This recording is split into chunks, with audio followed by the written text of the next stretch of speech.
Sialkot police کا خونی کھیل پتنگ بازی کے خلاف کریک ڈاؤن جاری۔ جویا نیوز پلس رجسٹرڈ کے سیالکوٹ سے بیورو چیف میاں شاہد محبوب کی رپورٹ کے مطابق پتنگ بازوں پر اور پتنگ فروشوں کے خلاف 681 مقدمات درج کیے گئے ہیں اور ان ملزمان کے قبضے سے 29,967 عدد پتنگیں اور کیمیکل ڈوریں برآمد کر کے 630 ملزمان کو پابند سلاسل کر دیا گیا ہے۔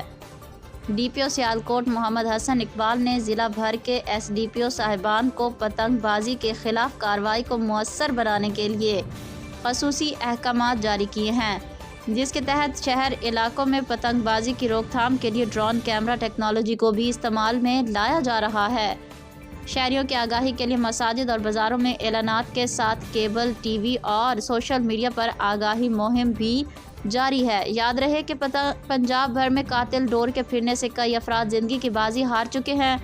کارروائی کا مقصد قیمتی انسانی جانوں کے ضیاع کو روکنا ہے۔ سیالکوٹ پولیس خونی کھیل پتنگ بازی کی روک تھام کے لیے بھرپور عزم کے ساتھ کوشاں ہے، تاہم اس سلسلے میں شہریوں کا تعاون ہمارے لیے بہت اہم ہے۔